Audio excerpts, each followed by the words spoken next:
The first registration period for the Boston Public Schools will continue through January 30th with some information about how parents can make the best possible choice. Is our guest from the Boston Public Schools, the Interim Senior Director of Welcome Services, Lori Cox. Thank you very much for being with us, Lori. First of all, why is it a good idea to enroll, to at least register before January 30th? Well, Boston has a choice system. And within that system, it's a lottery process. So during the month of January, that's when we take enrollment for incoming kindergarten students and children in grades 6 and 9. We call those transition grades. So because it's a lottery process, we do have a deadline of January 30th. So people can come in, get their applications in, and once they do that, they find out in mid-March of their assignment. If parents want to find out information about the schools, I guess there are ways to do that without leaving the house. So start with that. Where do you start? Yeah, online we have a tool called discoverbps.org, and parents can go online. They put in the grade they're looking for, their home address, and that generates them a customized list of schools that they would be able to choose from. And you can click on the school and learn more about that particular school, what features it has, whether it has a nurse, whether it has a gym, do they have before or after school. All those features are on that website. Now, of course, people use these yardsticks for schools, test scores, attendance, suspensions. Is there any that kind of information available? It is. Every school, if you click on the school, has a profile, and it tells you all about the in-depth information about that particular school. Now, schools can still be quite different, even if the numbers are very similar. And some of these schools, they have special programs. They have a certain kind of, maybe a more inclusive way of having different kinds of students work together. Mm-hmm. Can people find out about nuances like that on the web? Yes, they can.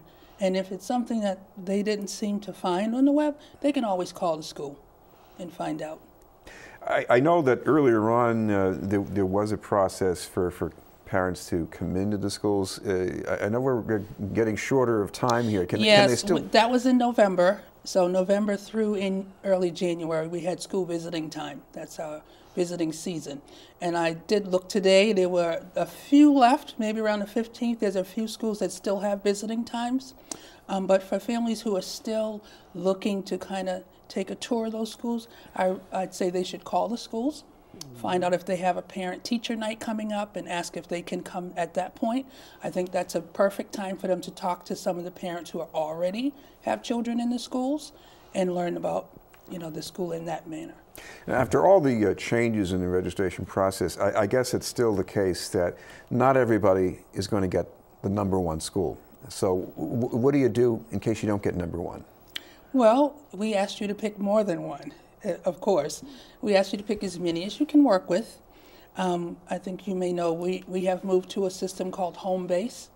So you get all the schools that are within a mile of your home, and then you're competing with a smaller pool of students, where we used to have a zone model, and that was across many neighborhoods. Now you get all the schools within a mile of your home, and maybe just some that are a little bit further, or the citywide schools. So we encourage you to choose as many as possible, and it is a lottery. So if you don't get the first choice, you will be waitlisted for that. So that's the way. Now, is there any advice out there of increasing the odds of getting a second best? Because some parents may say, well, if I put my second best school as my second choice, well, maybe that might not be as good as making it my first or my third.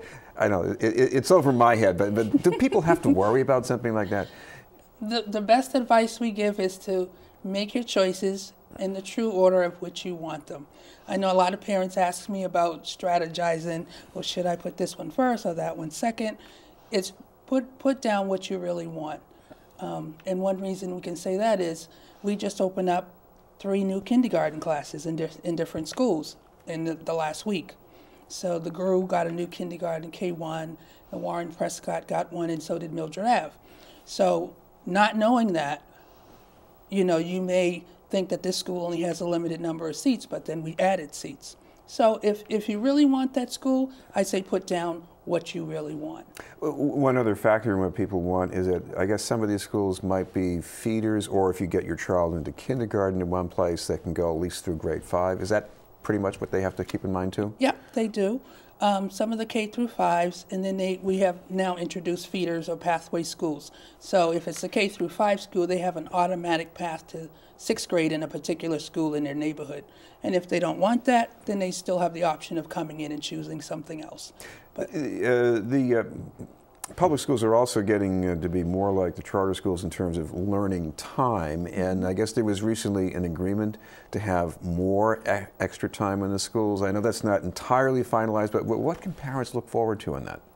Well, from what I've read, this is so fresh and new, there will be about 60 schools over the next 3 years that are putting at least 40 more minutes onto the school day. So I believe they're starting off with 20 schools this year, and I guess they'll roll it out over the next few years. But I think Boston is taking a all-hands-on approach to eliminating the achievement gap, and that's one of the mechanisms that is being used to combat that. Of course, another consideration for many families is getting a school who can help their children learn English more. They might be new immigrants. What's the best way for parents to navigate on that? Well, when they come to register, they are giving a language survey. So every student, a parent fills it out for their student, and based on their answers, it's determined whether the child would need a language assessment, and then whether or not recommendation would be made for the child to go to a bilingual program or SEI program at that time. And of course, another option in some schools, you have two-way bilingual programs too. We do have two-way bilingual programs in some of our schools, and those options are also available based on the parents' answers. So we should have just one more reminder for parents who at least want to start on the web. The website they should look at is discoverbps.org, and they can get a customized list of schools for their child, and then come on into a welcome center and register with us. Okay, thank you very much for being with us. Okay. From the Boston Public Schools, Laurie Cox.